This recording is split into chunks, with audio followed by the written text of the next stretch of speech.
Hello and welcome everyone to the video. Today I'll be talking about a German philosopher from the late 19th, early 20th century, Max Scheler. And I think he's more relevant, which I'll make the case for in this video, now more than ever. And so we'll be giving kind of a brief background into his life and work, going over some of his main ideas and key themes throughout his philosophical studies, and trace some of his background, who his influences were, and then his unique insights that he offers us as well. So without further ado, let's get right into it. So at the time of his death in 1928, Max Ferdinand Scheler was arguably the most creative and sought-after philosopher in Germany.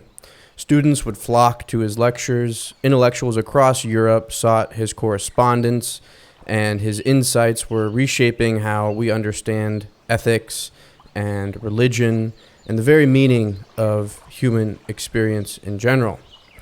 And today, his work is not well known outside of specialized philosophical circles. And so I think it's, the scholarly neglect is not there, but the historical suppression is there. And I'll explain what happened and why that's the case. So as we all know, 1930s, from 33 to 45, the Nazis systematically destroyed many books, and they banned certain works, and Scheler's was one of them. And not because he was very politically active, but because he was Jewish, and he had the audacity to speak out against fascism and National Socialism that was rising up in the post-World War I years before he died. And what the Nazis recognized by the time they came to power, and what has been largely forgotten, is that Scheler posed a fundamental threat to any ideology that reduces human beings to mere cogs in a machine, whether that machine is racial, economic, or political. And it's a tragic irony, really, because Scheler died in 1928, like I said, which was just about 5 years before Nazis seized power.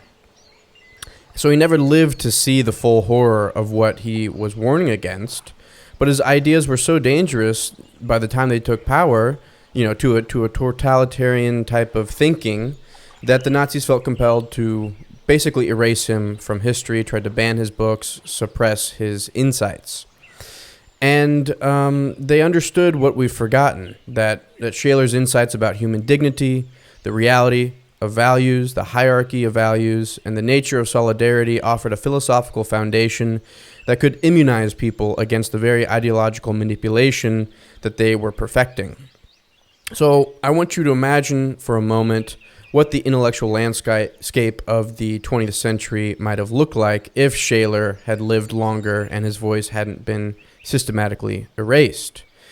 If instead of forgetting his revolutionary insights about values, about love, and human solidarity, we had built upon them, outside of a core group of followers who kept his practice alive and even died for those beliefs. And so, could we have avoided some of the false choices that have plagued modern thought, or the brutal oscillation between radical individualism and crushing collectivism, between moral relativism and rigid fundamentalism? It's an interesting thought experiment, and I'm probably getting a bit ahead of myself. So let's begin at the beginning. Who was this man? Why should you care about him as a philosopher, and who died almost a century ago? So he was born in Munich to a Jewish family on August 22nd, 1874. And they were a very well-respected family. From the beginning of his life, he was studying contradictions and transformations. As a youth, he identified as a social democrat and enthusiastic Marxist. This was from a boy who was raised in religious Jewish orthodoxy. And he showed very early promise in philosophy, and he was particularly drawn to the works of Friedrich Nietzsche. Now, already we can see a pattern that would define his intellectual life: a restless searching, a refusal to accept easy answers, and an attraction to thinkers who challenged conventional wisdom. His university years took him from Munich to Berlin to Jena, where he studied under some of the most influential minds of his time. In Berlin, he attended the lectures of Wilhelm Delphi and George Simmel, but it was in Jena, under the guidance of Rudolf Eucken, that something crucial crystallized for Scheler. Eucken had won the Nobel Prize for Literature in 1908, but what drew Scheler wasn't just his fame. It was Eucken's ideas about the inner quest for spiritual life that every human being undertakes. This would become one of the central threads running through all of Scheler's later work. Now, here's where the story gets very interesting from a philosophical standpoint, because in 1901, Scheler meets Edmund Husserl at a party, and a year later, he reads Husserl's Logical Investigations. That encounter changed pretty much everything for Scheler. The remainder of his life would be dedicated to the development and progress of phenomenology, which was the method that Husserl was developing. But, and this is the crucial point, Scheler's phenomenology that he himself developed would be radically different from Husserl's. So, where Husserl was methodological and, let's say, methodical even, and probably mathematical because of his background in mathematics, Scheler was passionate. Where Husserl bracketed emotions and values to achieve pure objectivity of the inner world, Scheler placed them at the very center of human experience. Where Husserl aimed for a science of consciousness, Scheler aimed for a philosophy of the heart, if you will. And this difference in approach led to a remarkably productive but troubled career. In Munich, Scheler established a circle of Munich phenomenologists with Theodor Lipps, but his personal life, affairs with students, messy divorce, and going back and forth, he converted to being a Catholic. It cost him his teaching privileges in 1910. So for 9 years, between 1910 and 1919, he was forced to earn a living as a private scholar, lecturer, and freelance writer. And here's somewhat of a paradox, or a puzzle, if you will. These years of professional exile were some of the most intellectually productive for him. He was cut off from academic respectability, and he produced the works that would later make him famous. Works like Phenomenology and the Theory of the Feeling of Sympathy, Formalism and Ethics and Non-Formal Ethics of Value, The Genius of War and the German War, and others as well. Sometimes adversity liberates genius from the constraints of institutional expectations. But Scheler wasn't working in isolation, even during his period of, let's say, when he was an exile, basically. He had joined the Göttingen School of Phenomenology, which was a remarkable group centered around Husserl's phenomenology, but it also included the likes of Adolf Reinach, Roman Ingarden, Alexander Corre, and Edith Stein. And because he was forbidden to teach at German universities, his lectures often had to be held in hotel rooms rented by his close friend and also a very respected philosopher on his own, Dietrich von Hildebrand. And so picture that, one of the most creative philosophers of his generation, reduced to living and giving clandestine lectures in hotel rooms, like some of the philosophical underground resistance movement. And the image is quite apt because, in a very real sense, Scheler was leading an intellectual resistance movement against the dominant tendencies of his time. He saw that modern civilization was in the grip of what he called reductive mindsets, the reduction of everything to utility, the mechanization of nature, the atomization of human community. Let's see, do I have... Yes, there it is.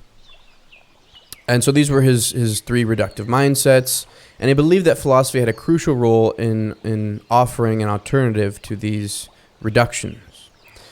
When he finally returned to university life in 1919 at the newly founded Research Institute in Cologne, he was brought in explicitly as the Catholic thinker. But even this institutional identity wouldn't contain him. His relationship with the Catholic Church grew increasingly strained as he became more critical of religious institutions and dogmas. By the time he moved to Frankfurt in 1927, eager to work with the critical theorists like Max Horkheimer and the young Theodor Adorno, he had essentially abandoned any sectarian religious identity. And this restless intellectual journey from Orthodox Judaism to Marxism to Phenomenology to Catholicism to religious skepticism wasn't the sign of an unstable mind. It was the sign of a thinker who refused to let any single framework contain the fullness of human experience. And the refusal to be contained is precisely what made his work so revolutionary. You see, Scheler had grasped something that most of his contemporaries missed. This crisis of modern civilization wasn't primarily political or economic, it was spiritual. Whoops, I'm getting ahead of myself. So this crisis was spiritual, he said, and it was a crisis of values. Modern human beings had lost the ability to experience the world as meaningful, as valuable in itself. And everything had been reduced to mere utility, to what could be measured or manipulated and used and utilized. The rich texture of human experience, love, beauty, sacredness, dignity, had been flattened into mere subjective opinion or psychological projection. But here's what makes Scheler's response so unique. Unlike the Romantics, he didn't simply want to reject modernity and return to some golden age. Unlike the positivists, he didn't want to embrace the reduction and call it progress. Instead, he wanted to show that values are as real and objective as physical facts, but they require a different kind of attention, a different kind of knowing to be apprehended. And this brings me to what I consider Scheler's greatest insight, one that we'll talk about much more in detail here, and one that ties together all his works on ethics, religion, community, and human nature. He recognized that we are fundamentally valuing beings before we are thinking beings. We encounter the world first through values like love and hate, attraction and repulsion, reverence and disgust. Only secondarily do we step back and analyze, categorize, and theorize. And you can think about your own experience for a moment. When you walk into a room, you don't first notice the spatial dimensions, then the color properties, then make a judgment about whether you like it. You immediately feel the atmosphere, welcoming or threatening, beautiful or ugly, sacred or profane. That immediate feeling response isn't a subjective addition to some neutral objective reality. For Scheler, it's your most direct contact with the value qualities that things actually have. And this insight that values are given in experience rather than imposed by reason or by convention was genuinely revolutionary. And it's why I said at the beginning that Scheler posed a threat to any totalitarian ideology. If values are real and can be discovered through careful attention to experience, then no political party, no church, no scientific establishment can simply dictate what we should care about. But before we can fully appreciate the radical implications of this insight, we need to understand exactly what Scheler meant by phenomenology, how he understood the human person, and why he thought love, not reason, was the fundamental human capacity. And I must warn you, this is going to require some careful thinking and explanation. Scheler was working at the cutting edge of philosophical analysis, developing new concepts to capture aspects of experience that had never been properly described before. But I promise you this, if you're willing to follow him on this journey, you'll never look at your own experience of values, relationships, and meaning in quite the same way again. Because what Scheler discovered was nothing less than a new way of understanding what it means to be human. And that, in our current moment of cultural confusion and moral uncertainty, may be exactly what we need to recover. So now, let's move on to part 2, which is about the crisis of European values and Scheler's response to this crisis, getting into a bit more detail here. So, to understand how revolutionary Scheler's approach really was, we need to place him in the context of the intellectual crisis that was gripping Europe in the early 20th century. When Scheler wrote his major work on religious experience, On the Eternal in Man, in 1921, he began with a stark diagnosis.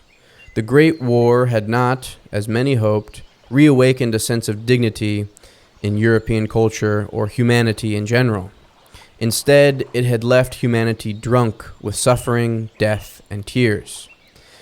For the most of the time in human history, he argued, there had been a truly collective experience of humanity as such, an experience of universal crisis that transcended national boundaries. But what Scheler saw deeper than the immediate political and economic devastation, the war was merely the symptom of a much more fundamental crisis, what he called the crisis of modernity itself.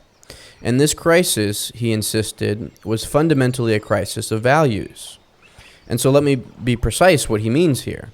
Scheler identified 3 reductive mindsets that I kind of briefly covered in part 1, and that these 3 reductive mindsets were dominating modern civilization.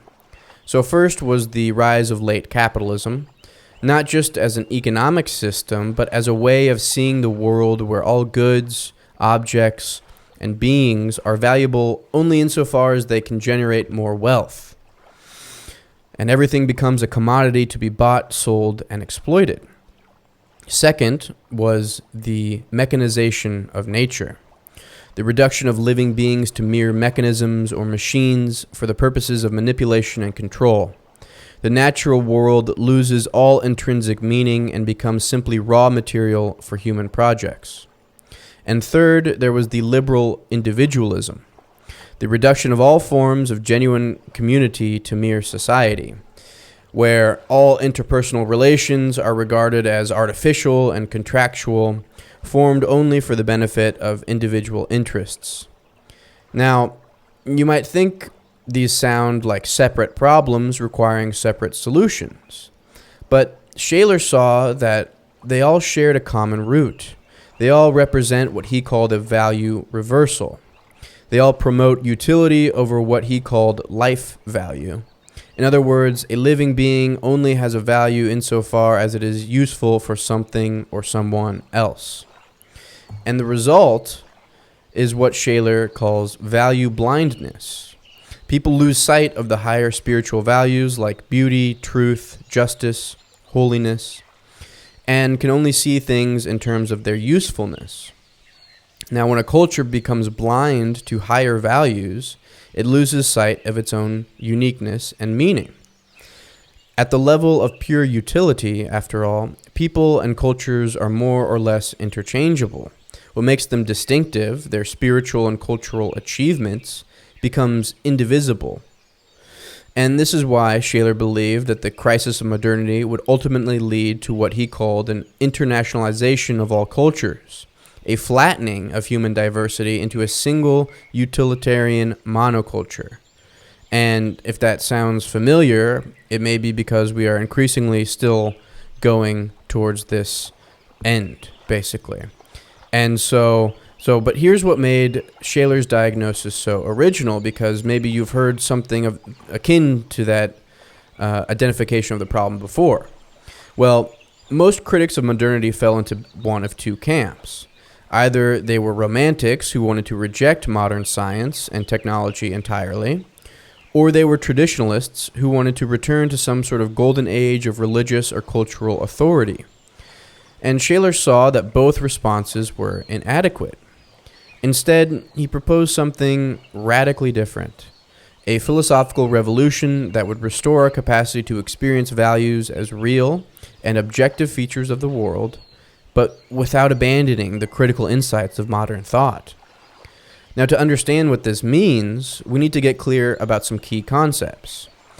And so Scheler was developing, these genuinely new philosophical vocabulary, to capture aspects of experience that had never been properly analyzed before. But we need to get these out, and so bear with me because these concepts will unlock everything that follows. So first, we need to get clear about what Scheler meant by phenomenology. Because unlike Husserl, who treated phenomenology as a rigorous scientific method, Scheler insisted that phenomenology is fundamentally an attitude. Specifically, it's what he called a loving attitude toward the world. Think about it. Think about the difference that this makes.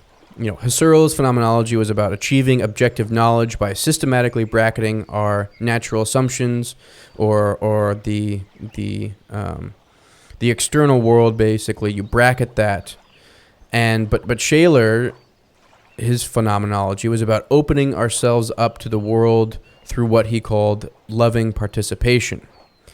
And here's how he put it. Philosophy is the loving act of participation by the core of the human being in the essence of all things. And so philosophy for him isn't about standing back from the world to observe it objectively. It's about entering more deeply into relationship with the world, allowing ourselves to be affected by its meaning and value. And this leads Scheler to a revolutionary insight about the nature of knowledge itself. Following Augustine, he argued that the emotional and affective life is foundational for any form of knowledge. Before the world is known, the external world is known, it is first given to us emotionally.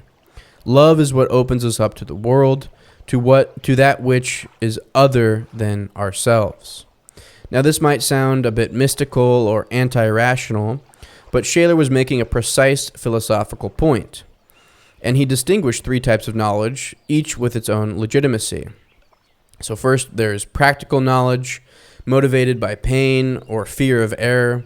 And this is the knowledge we use to master and manipulate our environment, the knowledge of the craftsman, of the engineer, of the pragmatist.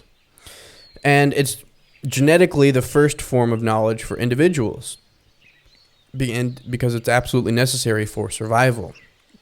But it's not the only form of knowledge. There is also erudition or philosophical knowledge, which is motivated by wonder.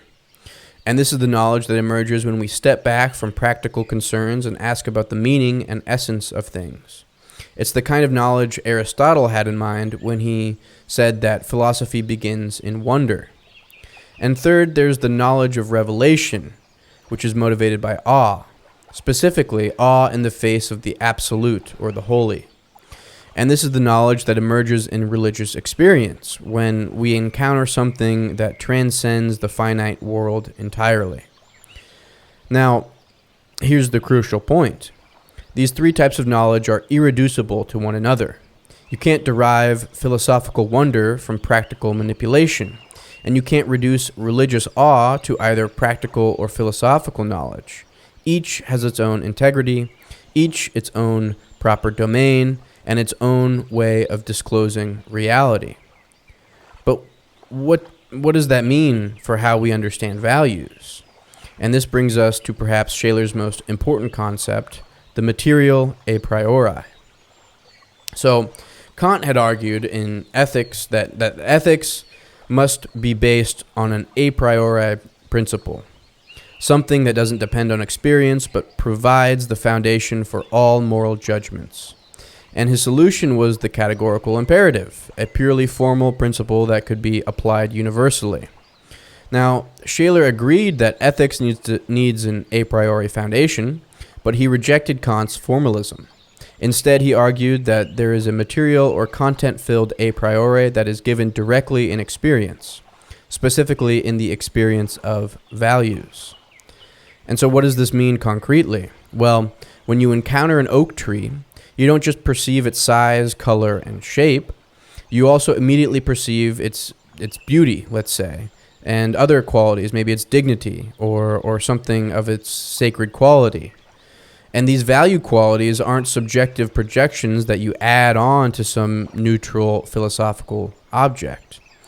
They're given along with the object itself in what Scheler called valueception. And we see the beauty of a painting just as directly as we see its colors. We feel the nobility of a heroic action just as immediately as we observe its physical movements. Values are disclosed through acts of love and hate, attraction and repulsion, reverence and disgust. But, and this is very crucial, these value experiences reveal an objective hierarchy. So, some values are higher than others, not because we decide that they are, but because this hierarchy is given in the experience itself. And Scheler identified 5 levels. There's pleasure, utility, vitality, cultural values, and holiness. And I'll get into a bit more of this a little later on. But suffices to say that the higher values are characterized by their greater duration, their deeper fulfillment, and their independence from lower conditions. And this brings us to Scheler's concept of the person. Because for Scheler, persons are the beings who experience values and are called to respond to them. But person here for Scheler doesn't mean what we usually mean by individual or ego or mind. The person is what Scheler called the concrete unity of acts. Every person has a unique style of loving, of responding to values, of bringing meaning to the world. And when a person dies, not only is that unique style of loving lost, but so is that unique world of meaning that only that person could disclose. So persons are non-objectifiable. You can't study someone else's brain, analyze their behavior, categorize their psychological traits. You can do that, but the person, the unique center of loving response to values, can only be grasped through love itself. It's never a question of what a person is, but who a person is. And who someone is can only be discovered through the act of loving them. Now you might be wondering, if this is also subjective and personal, how can Scheler claim that values are objective? How does he avoid complete relativism? Well, here's where Scheler's genius becomes very apparent. The experience of values is indeed personal. No one can experience values for you, and every person has their own unique access to the world of meaning. But this doesn't make values arbitrary or merely subjective. Think about it this way. Every person sees the physical world from their own spatial perspective. But this doesn't mean that physical objects are merely subjective projections. I mean, it does to some based on their certain metaphysics, but that's a whole rabbit hole we're gonna avoid for now. So to go back to the explanation, so this doesn't, just because every person sees the physical world from their own spatial perspective doesn't mean that physical objects are merely subjective. Okay. Similarly, every person experiences values from their own unique personal perspective. But the values they experience, beauty, justice, holiness, are real features of the world that make objective claims on us. The material a priori of values means that there is an objective order of preference built into reality itself. We ought to prefer the higher values to the lower ones. But how this plays out concretely in individual life is radically personal. There is no experience of the good in general, only the good as it calls to me uniquely in my particular situation at a particular time. This is what Scheler meant by individual vocation. And vocation in German, I forget the exact word, but it kind of means a circling in on things. So each person is called to realize values in their own unique way. The deeper the value, the more individual the calling becomes. Ethical experience is a process of individuation. You become more yourself the more deeply you respond to the call of values. And maybe you can start to see how revolutionary this is. Scheler is offering us a way to affirm both the objectivity of values and the radical uniqueness of persons. He's showing us how to avoid both the relativism that says everyone's values are equally valid and the authoritarianism that says there's only the one right way to live. But to fully appreciate what this means, we need to explore how Scheler applied these insights to the great questions of humanity, of human community, let's put it that way, of religious experience, and our place in the cosmos. And that's where his philosophy becomes not just intellectually compelling, but practically transformative.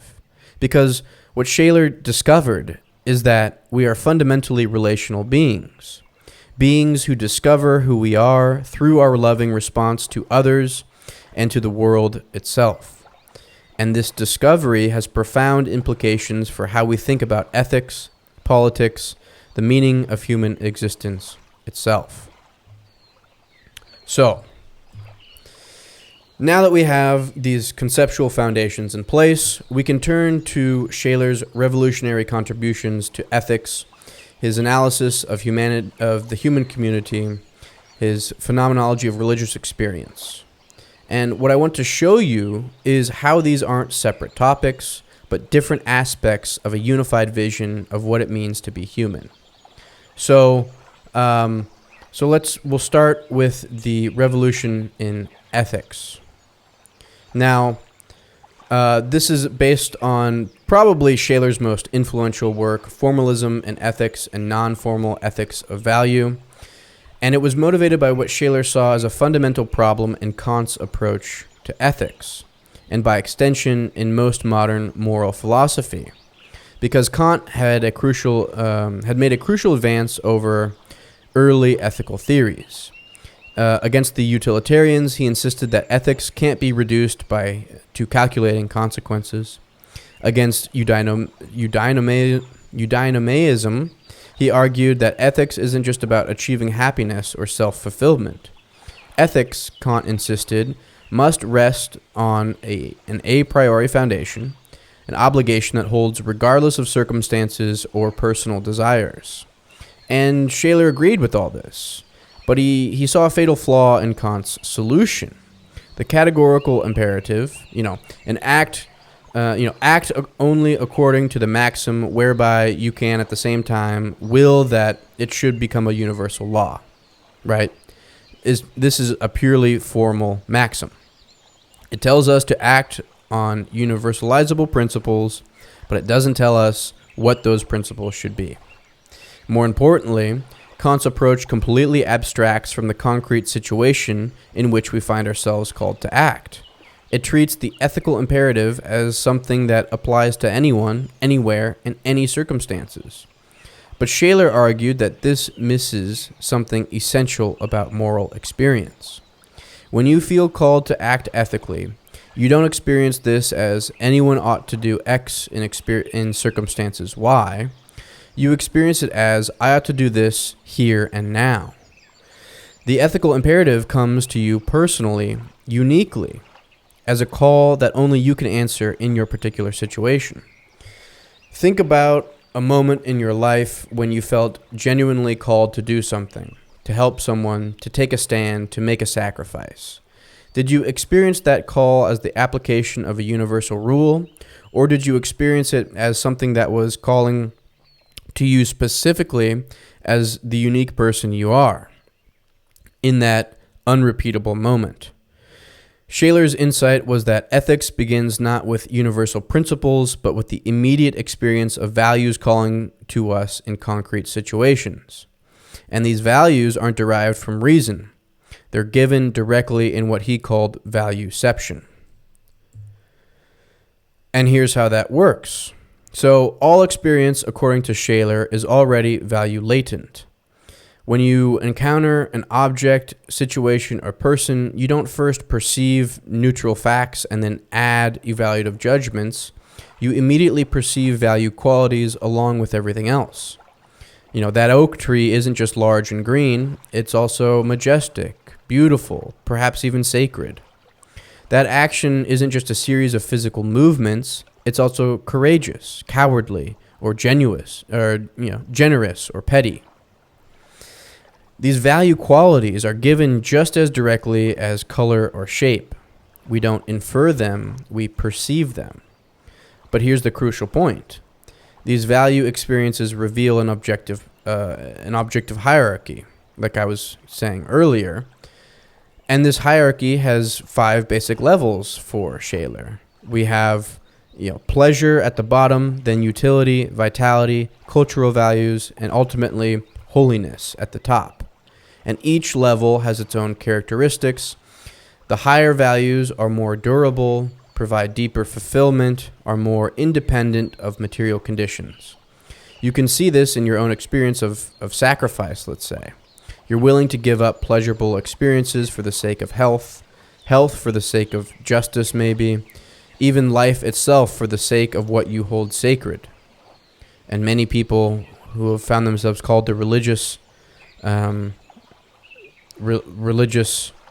systems have done this. They're martyrs, basically. And so what makes this hierarchy objective rather than merely personal is something that Scheler makes a very brilliant observation here. The evidence for the objectivity of the value hierarchy comes from phenomena like duration and depth of fulfillment, okay? And higher values tend to be more lasting in their significance. The pleasure of eating a delicious meal fades quickly, but the joy of creating something beautiful or the satisfaction of acting justly can last a lifetime. More importantly, higher values provide what Scheler called deeper fulfillment. When you act for the sake of pleasure or utility, you can be satisfied, definitely, but something in you remains empty. When you act for the sake of justice or beauty or love, you experience a kind of fulfillment that engages the deepest dimensions of your being. And this brings us to Scheler's understanding of the person again. So, like I was saying earlier, the persons are beings who experience values, right? And they're called to respond to them. And these persons are not just a mind or an ego, but a concrete unity of acts. And so this creates an ethics of individual vocation where you're personally called to respond to certain values. And the deeper the value, the more personal the calling becomes. And this is why ethical experience is fundamentally a process of individuation. You become more of yourself the more deeply you respond to the call of values. And you can see how this revolutionizes ethics, because Scheler is offering us here a way to affirm both the objectivity of moral values and the radical uniqueness of persons. We don't have to choose between relativism and authoritarianism. Values are real, and they make objective claims on us, but how we're called to embody those values is utterly personal. Now, Scheler didn't just stop with individual ethics. He saw that we are fundamentally social beings and that our experience of values always takes place within relationships and communities. And this leads him to one of his most original contributions, which is his analysis of the different types of shared feeling and forms of community. Now, most philosophers who have written about community start with what Scheler called the problem of the other. They assume that we're first isolated individuals who then have to figure out how to know and relate to other minds. But Scheler argued that this gets things exactly backwards. We never experience ourselves as isolated individuals. Right from the very beginning, when we're born, our consciousness of ourselves as persons is always experienced within the context of being a member of a totality, or even less so, a member of a family unit. Something like this. We're always already in a relationship with a mother, our father, sister, brother, these sorts of very intimate, close, personal relationships. And it's that way from the very beginning, otherwise you're not born. And so this, so we're always already in a relationship, we're always already participating in shared feelings and communal life. But not all shared feelings are the same. Scheler identified five distinct types, basically. And understanding these differences is crucial for grasping his analysis of community. And so first we have the feeling with one another. This is when two or more people feel the same feeling together. Think of two parents who share love for their child. When something wonderful happens to the child, they feel the same joy together, or very similar joy. They feel that joy together. When something tragic happens, they share in that pain. There's a genuine unity of feeling. They share in the love that they feel for one another. But each person remains distinct, but the feeling they can participate in together. Now the second is vicarious feeling. This is when you comprehend someone else's feeling without actually sharing it. And you can understand that your friend is in pain without feeling that pain yourself. This kind of emotional comprehension is what makes empathy possible. But it can also be used for manipulation, which is why humans are so effective at things like, for instance, torture. We can vicariously feel what would hurt someone without actually being hurt ourselves. Third is what he calls fellow feeling, or what I often called sympathy. And this is when you not only share someone's feeling, but also feel for them. So when your friend is suffering, you don't just share their pain, you feel compassion for them as a person. There's both a shared feeling and a distinct feeling directed toward the other. Fourth is the psychic contagion. This is when you get completely caught up in a group mood or atmosphere. Think about walking to a bar under a difficult day and being immediately swept up in the celebratory atmosphere, completely forgetting your troubles, or going into a comedy club. There's that sort of comedic atmosphere that is contagious. So in psychic contagion, you lose yourself in the collective feeling.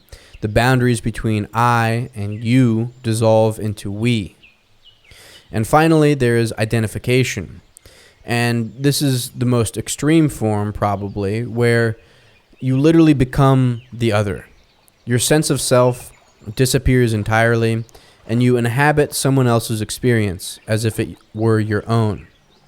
Now, I think Scheler had in mind here mystical experiences where someone becomes the divine, or hypnotic states where you think and will according to the hypnotist. Now, why does this analysis matter? Well, because it shows that human beings are naturally inclined to participate in the lives and feelings of others in various ways. We're not isolated atoms who have to be forced into social cooperation. We're fundamentally social beings who naturally share our emotional life with others. But this natural sociality can take very different forms. Scheler identifies 4 basic types of community, each based on different forms of shared feeling. So we have the herd or the mass, and this is formed through psychic contagion. In a mass movement, people lose their individual consciousness and are swept along by collective emotions. This can be liberating, for sure. Think of a great concert or a sporting event. But it can also be dangerous, as in mob violence or protests or, fascist and communist rallies. In the herd, you're not responsible for your actions because you're not really acting as an individual. Now, second is the life community, and this is formed through genuine co-feeling and shared living. Here, there's still a sense of belonging to something larger than yourself, but you maintain your individual consciousness. Your values, your goals, the way of life are shaped by tradition and shared practices. Think of maybe like a traditional village or ethnic community. There's a strong sense of solidarity there, but it's what Scheler called the representable solidarity. Anyone in the group can represent the others because they share the same basic values and practices. And third, we have society, which is formed through conscious artificial agreements. People choose to form relationships for mutual benefit, particularly at the level of pleasure and utility. Modern liberal democracy is built on this model. We form social contracts because we don't trust each other, and we need social institutions to coordinate our competing interests in a productive way. Society assumes that relationships are fundamentally artificial and that individuals are the basic units of reality, and a lot of these relations are fundamentally competitive or combative. And so it seeks to harness, to funnel, to utilize those relations in a more productive rather than a less productive way. That's the goal. And finally, we have the collective person. And this represents the deepest and most profound form of community. Here, each member is fully responsible as an individual, but also co-responsible for the actions of others and the community as a whole. This is what Scheler called unrepresentable solidarity. Every member is absolutely unique, so no one can stand in for anyone else, yet each bears responsibility for the community, for the collective person. And so this concept of co-responsibility is perhaps Scheler's most radical political insight, at least, because co-responsibility doesn't compromise individual autonomy. Every person remains fully responsible for their own actions, but it adds another dimension. When someone in your community commits an act of hate or violence, you're called to ask, how have I participated in creating a world where such acts are possible? How have I failed to love deeply enough to present this, something like this? And it may sound a bit squishy or a bit, mushy, but it's a very radical way of looking at least politically, looking at things. And this isn't, necessarily like guilt in the psychological sense. It's a form of radical questioning that takes seriously our fundamental interconnectedness. The presence of evil in your community reveals that all members are called to love more fully and act so that such evil becomes impossible. And so you can see how this transcends the usual debate between individualism and collectivism, because Scheler is showing us a form of community that preserves radical individual uniqueness while acknowledging that we have this fundamental responsibility for each other. And so this brings us to the religious experience, the human as God seeker. And this may be Scheler's most controversial contribution, because it's his phenomenology of religious experience. While his contemporaries like Husserl and Heidegger carefully bracketed questions about God and the holy, Scheler dove right in and examined religious experience directly and explicitly. His approach was guided by a crucial insight. Modern culture harbors a deep prejudice about what counts as genuine knowledge.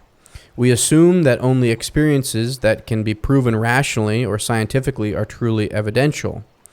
But religious experience is dismissed not because it's meaningless, but because it supposedly lies outside the bounds of rigorous investigation. But Scheler argued that this prejudice itself needs to be examined. Why should we assume that rational proof is the only valid form of evidence? Phenomenology properly understood should be open to all distinctive modes of evidence. And religious experience, he argued, has its own distinctive evidential character and what he called mode of revelation. Now, by revelation, Scheler didn't mean the acceptance of dogmatic teachings or scriptural authority. He meant something much more basic, the specific type of experience in which the divine or holy gives itself to awareness, to our conscious awareness. Just as we have distinctive ways of experiencing physical objects or mathematical truths or moral values, we also have a distinctive way of experiencing the sacred. And Scheler identified three essential characteristics of this religious experience. The first is the intention of the religious act is world transcendence. We have genuinely a religious experience. We're not just seeking some finite good like health or success or happiness or even moral perfection. We're seeking something that transcends the finite world entirely. We're hoping for a fulfillment that would be impossible within the ordinary conditions of existence. And second, only the divine or holy can fulfill this intention. So no finite object, no matter how valuable, can satisfy the religious longing. This is why idolatry is always ultimately disappointing. When we treat finite things as if they were absolute, they inevitably fail to provide the finite fulfillment that we're seeking. Third, the religious experience involves the reception of something that gives itself. And this is the crucial point. Genuine religious experience isn't something we generate through our own mental activity. It's a response to something that reveals itself to us. The divine shows itself, and we receive this self-showing. And this is maybe Scheler's most striking claim, is that this religious intention is universal. Every human being executes the religious act. We are all fundamentally God seekers. This doesn't mean everyone believes in God. It means that everyone intends the absolute. Everyone seeks infinite meaning and value. Atheism isn't the absence of the religious act. Rather, it's the negation of God's existence within the religious act. The atheist is someone who seeks the absolute but concludes that there is no God to be found. And even more provocatively, Scheler argued that every finite spirit believes either in a God or in an idol. An idol, in his view, is a finite object, such as wealth or power or nation or ideology, that is treated as if it were infinite. So the atheist who claims to believe in nothing absolute is actually an idolater who has made nothingness into an absolute. And maybe you can see some of the implications here. Scheler's arguing that the question isn't whether we are religious beings, but what we're going to treat as ultimate. The danger isn't that, we might become religious, but that we might direct our religious longing, which is already there, toward some unworthy objects. And this is why Scheler saw the crisis of modernity, to go back, as fundamentally religious or spiritual. When traditional religious symbols lose their power, people don't stop being religious. They start treating secular things as sacred. They treat things like nation or race or class or science or technological progress. All of these things become idols that demand absolute devotion. But there's hope in Scheler's analysis too. If we are fundamentally religious beings, then the capacity for genuine religious experience is always available to us. We don't have to accept any particular religious tradition, but we can't escape the call to decide what, if anything, deserves our ultimate commitment. And this decision, Scheler argued, shapes everything else about how we live. Our understanding of values, our relationships with others, our sense of individual vocation, all of this depends on what we recognize as sacred, as worthy of reverence, and ultimate concern. What emerges from this analysis is a vision of human beings as fundamentally valuing, fundamentally social, and fundamentally religious creatures. We are persons who discover who we are through our loving response to values, in solidarity with others, in relationship to whatever we hold sacred. And so this is Scheler's revolutionary alternative to the reductive mindsets, the three reductive mindsets that have dominated modernity. But what does that mean for us today, basically? How can we apply these insights to our own crisis of meaning and community? And that's what we're going to get into in this next part. Now, so we've explored Scheler's revolutionary insights into ethics, the human community, and religious experience. But now we need to ask, what does this all mean for us today? How can these ideas help us to navigate the crisis of meaning and community that we're facing in our own historical moment, 100 years after Scheler wrote these influential ideas and thoughts? And what I want to suggest to you today is that Scheler's work is not just historically interesting, it's urgently contemporary. The crisis he diagnosed in the early 20th century has only deepened. We're living through our own version of what he called the crisis of values. And his insights offer us resources that we desperately need. So why does Scheler matter now? Well, let's start with the most obvious parallel. Remember, Scheler identified those three reductive mindsets, which, late capitalism, mechanization of nature, liberal individualism. And those all sound familiar, because we're living in an era where everything is increasingly commodified. Education becomes a product to be consumed. Relationships become networking opportunities. Even our most intimate experiences become content to be monetized on social media platforms. The logic of utility has penetrated deeper into the human life than Scheler could have ever imagined. And the mechanization of nature has evolved into what we call the digitization of life. We don't just treat nature as a machine. Now we're treating human beings as algorithms in conjunction with machines or as a synergistic machine synergy, basically. Reducing complex persons to mere data points or behavioral patterns or predictive models. These are something to be predicted, not valued.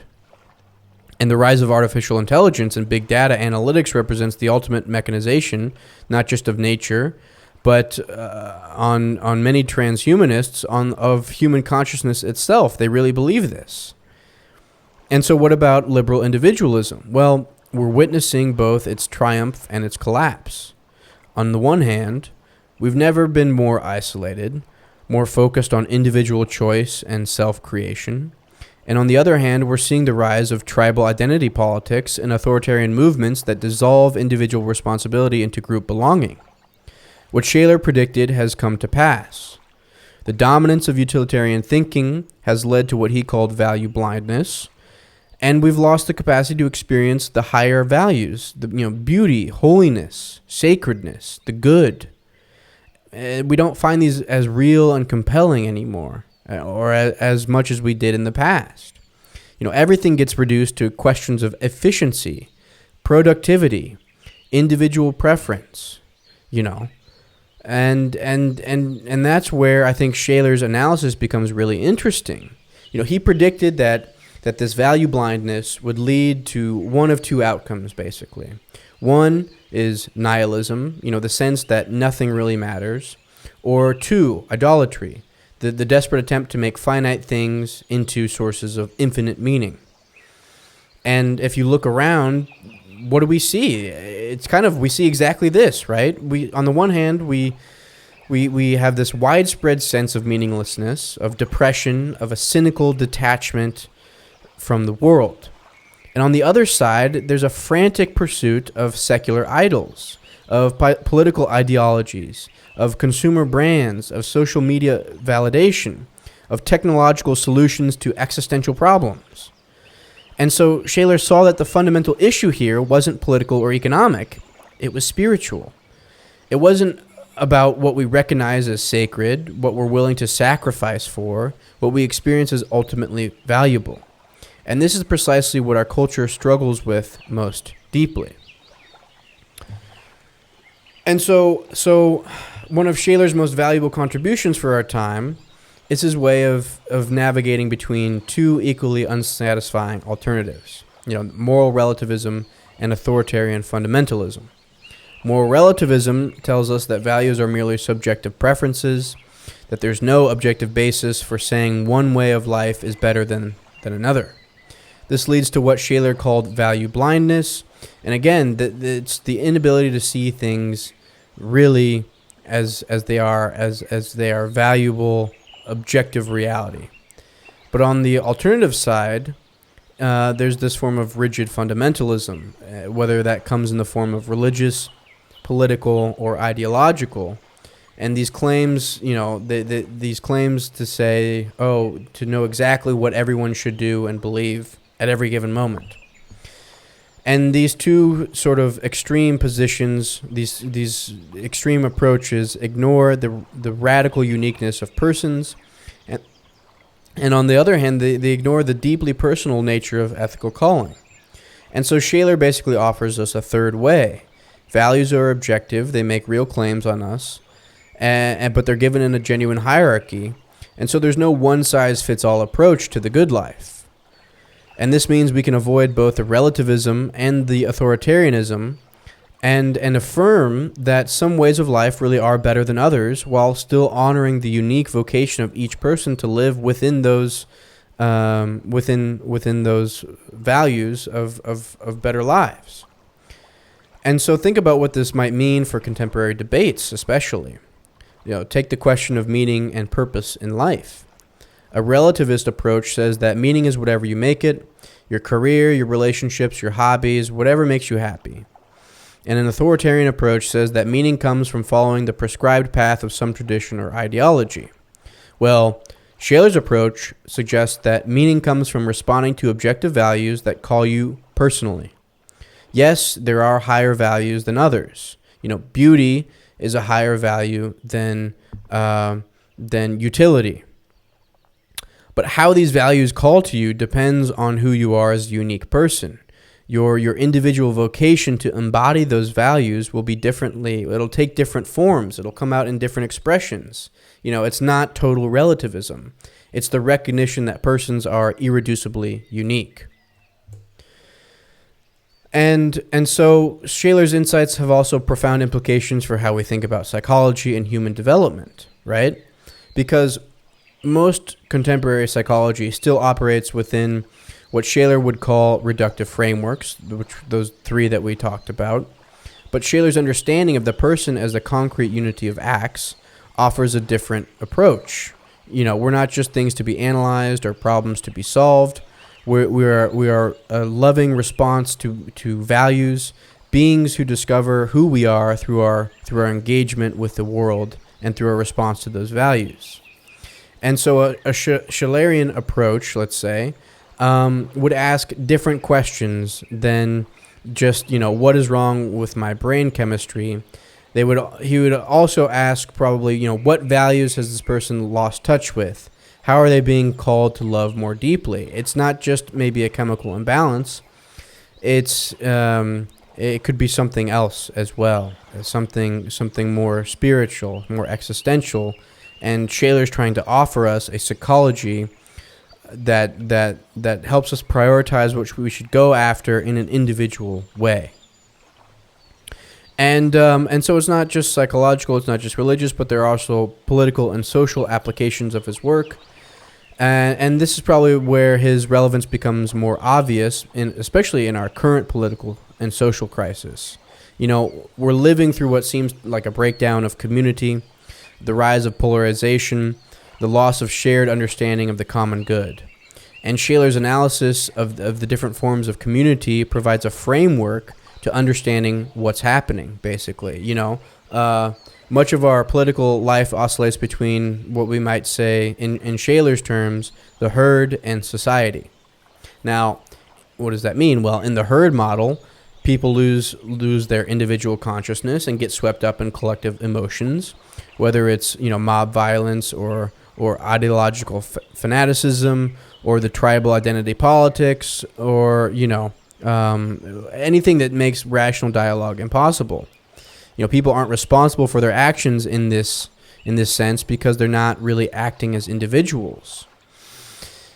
In the society model, people relate to each other only through artificial contracts, calculations of mutual benefit. There's a lack of genuine trust. There's no shared values. There's no sense of common purpose.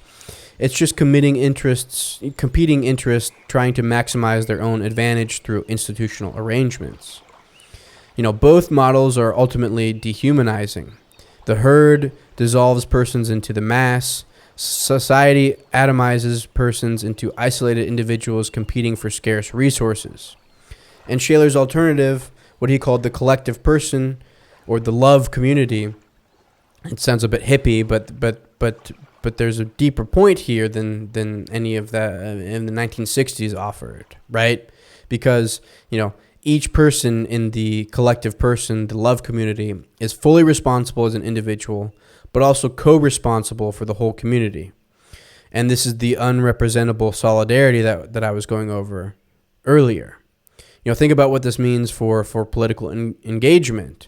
Instead of asking how might my side win or how can I protect my interests, we might ask how can I contribute to creating conditions where all persons or most of the people in my community are fulfilling their vocation and benefiting us as a whole in their own unique ways. And it definitely takes much more work to do, but I think the results, I think the results would be much better, because it doesn't mean abandoning political conviction or avoiding difficult disagreements altogether. It means recognizing that our political opponents are also persons with their own access to values, their own potential for ethical responses, their own individual, God seekers, basically. And so, finally, moving on to the challenge of spiritual renewal. Scheler's analysis points out what might be the deepest challenge of our time: the need for spiritual renewal. And by spiritual, I don't necessarily mean religious in the traditional sense. I mean the recognition that we are beings who need to experience our lives as connected to something beyond immediate self-interest, something worthy of reverence and ultimate concern. And so Scheler argued that every person executes what he called the religious act. Everyone seeks absolute, everyone looks for infinite meaning and value. And the question isn't whether we're religious beings, but again, we're going to treat, what we're going to treat as sacred because we are religious beings. And so idols always lead to disappointment. Finite things can't bear the weight of infinite longing. And so Scheler's insight is that we need to recover our capacity for genuine religious experience, even if that transcends or goes beyond the traditional religions that we are offered with in our day, because we are beings who look to transcend the finite world, and so what we aim at in that transcendence is of utmost importance. And so he's offering us through this hierarchy of values a way to get back to being able to do that and not rely on religious dogma or authoritarian religions or political ideologies or anything like that we could turn into a religion. Because the fundamental reality of being a human being is that we are God seekers. We are seeking the infinite. No matter if we fail, that is just our essential inclination. And so this is kind of the path that Scheler was offering us, and unfortunately, he died before he was able to finish his project or really put it into a wider audience outside of just Germany. He never fully worked out the implications of all his insights. He never developed a complete system. And maybe that's appropriate. It's not just his death that was the cause of this unfinished project, because his work points towards questions that each generation must answer for itself. How do we recognize, or what do we recognize as genuinely valuable? What kind of community do we want to create? What deserves our ultimate commitment?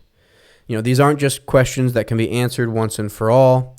We can have the similar values that we answer towards, but the way in which we go about answering them, the way in which we live our lives, will be unique and completely different.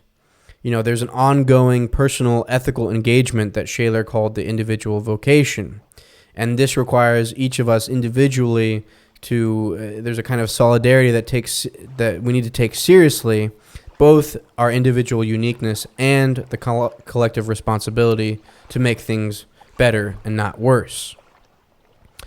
And so this is the challenge and basically the promise of Scheler's, suppressed revolution, let's say. The possibility of recovering our capacity to experience the world as meaningful, which we desperately need, to live genuine lives within a community, and to orient ourselves around what is truly good and sacred.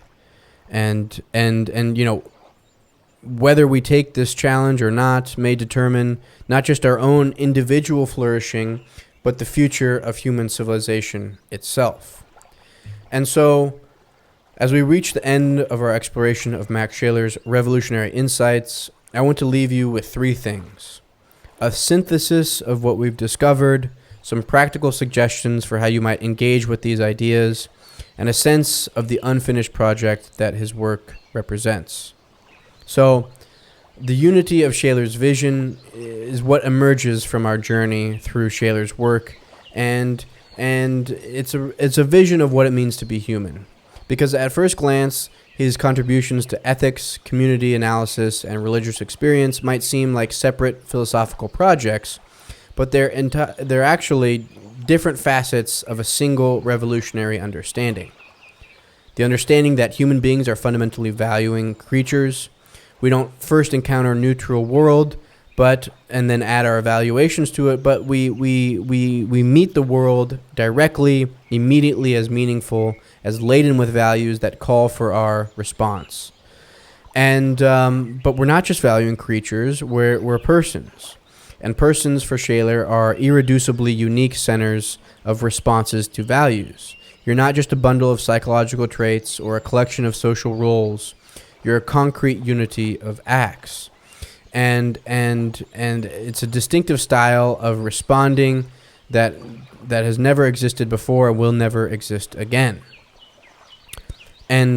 But just because you're an individual person in this uniqueness, that doesn't mean you exist in isolation, right? We're all fundamentally social beings. This doesn't mean that we're just products of our social environment. It means we discover who we are through our relationships with others, through our various forms of shared feeling and community solidarity. The deepest form of community, what Scheler called the collective person, preserves radical individual uniqueness while creating genuine co-responsibility. You become more of yourself through your commitment to others. And finally, we have the religious beings in the deepest sense. Everyone executes what Scheler called the religious act. Everyone seeks the absolute. We're God seekers. Everyone looks for meaning that transcends the finite world. This isn't a question of whether you're religious, but what you're going to treat as sacred. And this decision shapes everything else in your life. How you understand values, how you relate to others, how you understand your own unique calling and vocation. And so putting it all together, and you get Scheler's revolutionary alternative to the reductive mindsets of modernity. You are a person who discovers who you are through your loving response to objective values, in genuine solidarity with other unique persons, in relationship to whatever you hold sacred. This isn't romanticism or wishful thinking. It's a rigorous phenomenological description of what human experience actually involves when we pay careful attention to it. And so, given this, where do we go from here? It's a very valid question, and you might be wondering at this point. Well, first, I'd encourage you to test Scheler's insights against your own experience. The next time you feel genuinely called to act ethically, to help someone, to take a stand, to make a sacrifice, pay attention to how that calling comes to you. Does it feel like the application of a universal rule, or does it feel personal, unique, directed specifically to you in your unrepeatable situation? When you love someone, do you experience that as a subjective emotion you're having, or as a response to value you're discovering in them? Second, consider exploring Scheler's primary works. If this video has intrigued you, I'd recommend starting with The Nature of Sympathy. It's probably the most accessible, at least it's more accessible than Formalism and Ethics, and it gives you a concrete sense of how Scheler analyzes experience. Also, his essay, The Human Being in the Age of Equalization, is also brilliant and surprisingly contemporary in its analysis of mass society. And one thing that's not it's relevant, but it's a bit off the beaten path is his paper on genius and on value persons. The saint, the genius, these sorts of persons he breaks down as well. Maybe I make a video about that if I haven't already. So third, think about how this has contemporary connections. Scheler's insights about solidarity and co-responsibility might change how you think about political engagement. His value hierarchies might affect how you make decisions about what deserves your time and energy. Fourth, consider how there's these implications that are interdisciplinary. If you're interested in psychology, explore how Scheler's person-centered approach relates to contemporary developments in positive psychology, in meaning-making research, and relational psychotherapy. Jung is probably a good place to start. If you're interested in politics, think about how his analysis of community and his different levels of society, the herd, the mass, might illuminate current debates about individualism or communitarianism or civic engagement.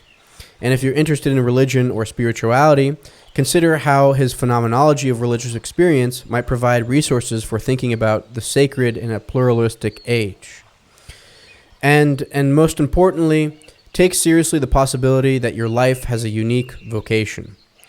And through living it, you're circling in on what that is by experiencing these, these values. This doesn't mean that you need to find some grand purpose or dramatic calling, although it may mean that. But in the more practical, everyday sense, it means paying attention to the specific ways that values call to you in your particular circumstances, given who you are as a unique person. What forms of beauty draw your attention? What kinds of injustice stir your passion? What ways of loving feel most authentic to your deepest self? These aren't just personal preferences. They might be clues to your ethical calling, your distinctive way of embodying what matters most. And so this brings me to again, the unfinished project that he left us and his challenge to our time. Because he died at 53, probably at the height of his intellectual powers, with a lot of work left undone. His philosophical anthropology was incomplete, his metaphysics was fragmentary, and his political theory was still just developing. Yet perhaps this incompleteness is appropriate. Scheler wasn't trying to create a finished system that would solve all the problems once and for all. Rather, he was trying to open up new ways of seeing, new possibilities for human flourishing, new questions that each generation would need to answer for itself. The fundamental question he leaves us with is this: what kinds of beings do we want to become? Not what kind of society do we want to create, although that is important, and not what kind of technology do we need to develop, although that does matter too. But what kind of beings do we want to become? What do we want to treat as genuinely valuable? What forms of community do we want to cultivate? What deserves our ultimate commitment and reverence? And these aren't questions that can be answered abstractly or once and for all, or from the armchair, really. They require a participation, an engagement, a wondering attention to the world that allows values to show themselves to us. They require the courage to take responsibility not just for our own actions, but for the kind of world we're creating together. They require what he called humility and reverence, the recognition that the world is deeper and more meaningful than our attempts to control and manipulate it. And so in our current historical moment, facing political polarization, technological disruption, spiritual confusion, Scheler's insights do feel genuinely urgent and relevant. And so I think he shows us ultimately another path, and he challenges us to become the kinds of beings who to become the kind of beings who can experience the world as meaningful, who can go down this alternative path. We don't have to become trapped in two extremes. There is another path that respects our individuality and also the community that we are engaged with. And so this is what he's calling us to do. It's what are the values calling to us? Why do we pay attention to certain things? Why do we feel the way we feel? And in a culture obsessed with having the right opinions, Scheler reminds us that what matters most is becoming the right kind of person. In a world that reduces everything to utility, he shows us that reality of higher values in a time of fragmentation and isolation. He points us towards genuine community. In an age of spiritual emptiness, he reveals our fundamental openness to the sacred. The philosopher who is nearly erased from history may have exactly what we need to navigate our current crisis. And so, the question is whether we will listen to him and have the wisdom to try out what he is proposing. And so what will you do with these insights? How might they change how you see yourself? What values do you find yourself called to? And maybe looking at it through this lens, maybe it offers you a more compelling and a deeper engagement with the world. So these are Scheler's questions and his insights, and now they're also yours. How you answer them, how you live your life, not just intellectually, but in general, in the things and the actions that you do, may be more important than you know. So that wraps up this video. Thank you very much for watching and listening. I will see you in the next one. Until next time, I'm out.